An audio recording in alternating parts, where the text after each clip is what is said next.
আল্লাহ, জীবনের কষ্ট কবে জানি শেষ হবে আমি নিজেও জানি না। আরে আরে ওইটা কি? বুঝলাম না, এইটি আবার কি? আরে এটা মনে হয় জাদুর পাতিল। আরে ওরা তো মনে হচ্ছে জাদুর পাতিল। আরে এ টুকাই, এটা কোথায় পেয়েছিস? আরে আমি এটা ওইখানে পেয়েছি। দেখি তো, এটা আমার কাছে দে একটু। হ্যাঁ, আরে সত্যি তো এটা জাদুর পাতিল। এ টুকাই, এটা বিক্রি করে দে আমাদের কাছে। কত দিবেন বলেন?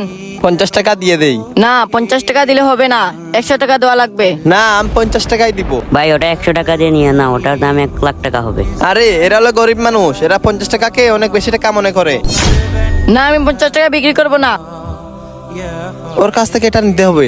এই চল চল চল চল। ইস, খুব ক্লান্ত লাগতেছে, এখানে একটু বিশ্রাম নেই। আরে এই তো সুযোগ।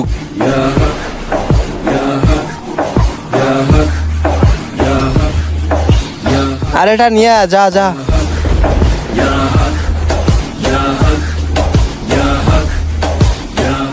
আরে আরে 50 টাকা যে বিক্রি করে ফেলতাম তাহলে অনেক কিছু কিনে খেতে পারতাম।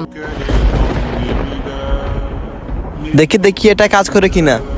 এই জাদুর পাতিল, আমাদের দুইজনকে 2টি মোবাইল দাও। হ্যাঁ, আরে এটা তো সত্যি জাদুর পাতিল। এই বাঘ বাঘ বাঘ বাঘ। তোর কিছু ভাল লাগতেছে না। হ্যাঁ, ওই পাতিলটা না। হে, 2টি মোবাইলও পেয়ে গেলাম। প্রিয় দর্শক, ভিডিওটি কেমন হলো অবশ্যই কমেন্ট করবেন।